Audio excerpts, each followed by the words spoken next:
Hello everyone, this is Aishwarya.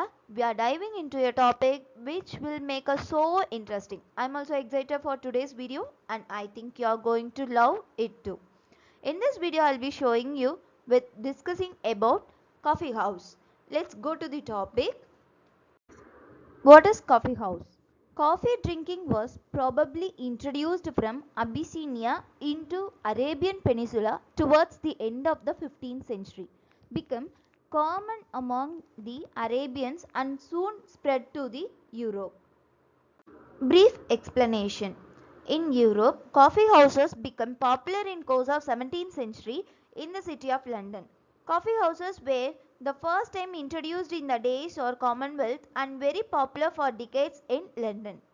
By the beginning of 18th century, that is, in the reign of Queen Anne, the coffee houses was the center of social life in the city.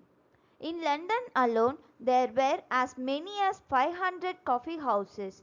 Macaulay, in his History of England, states that the coffee house was the thing which distinguished the city of London from all other cities of England. He goes on to add that it was something like the Londoner's home. Those who wished to find a particular gentleman usually asked not whether he lived in Fleet Street or Chancery Lane, but whether he frequented the Grecian or the Rainbow. Then almost every man of upper or middle class frequented his favorite coffee house either for more social contact or to transact business or both. People from different politics, creeds, religious beliefs and professions had their separate coffee houses. Thus the Tories went to the favorite Cocoa Tree Chocolate House and Whigs to St. James Coffee House. No doubts politics was discussed with extraordinary heat and energy by partisans who gathered in these places.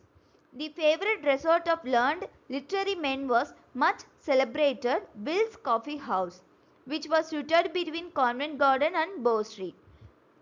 Literary topics like poetic justice or three classical unities were discussed at their meetings. Animated by hot coffee, another group discussed the prosperity of Paradise Lost being written in rhyme. By about 1685, the most esteemed literary genius who visited this coffee house was John Dryden. The doctors of the city had their own favorite coffee houses.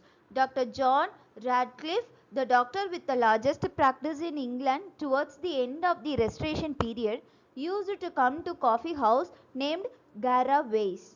During the fixed hours of his visit, he was very much in demand both by patients and by men of his own profession who wanted to seek his advice. Situated in Change Alley, Cornhill, the coffee house was founded by one Thomas Garvey, a dealer in tea, coffee and tobacco. This was also meeting a place of business magnates whose object in coming there was to transact business. The clergy had their own favorite coffee house known as Trubay. There were separate coffee houses for Roman Catholics, Puritans and Jews. Some of pious Protestants sincerely believed that the Catholics met in their coffee house only to conspire against the government. A very remarkable thing about the Puritan coffee house was that swearing was totally banned there. Over a cup of coffee, they discussed with interest and at all time with anxiety the outcome of impending election. The Jeeves, when they met in their coffee house, were chiefly concerned about exploring ways and means of investing their money at the highest possible rates of interest. Coffee houses played a prominent part in promoting social life in the country. Certain circumstances were responsible for this. Those were days when public meeting and newspaper were unheard of. In such circumstances, the only place where people could meet and exchange views on matters of common interest was the coffee house. In the sense of coffee house can be called the cradle of British democracy. as it was the only place where people of all ranks met and moved freely without any inhabitation. And finally, we came to a conclusion. The coffee houses were centers of free discussion on all things under the sky, particularly politics and religions. Right from the restoration, government was feeling rather uneasy about their popularity. An attempt was made during Donbay's administration to close down all the coffee houses, but the outcry against it was so much that the government was forced to revoke the prohibition. During the French Revolution, the coffee houses became the centers of heated discussion against the government's attitude to the revolutionary movement.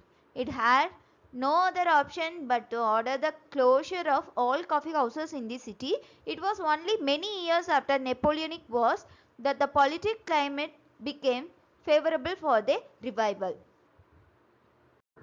I hope you all enjoyed this video. I have given MCQs for coffee house and answer it in below. Thank you for watching. Bye.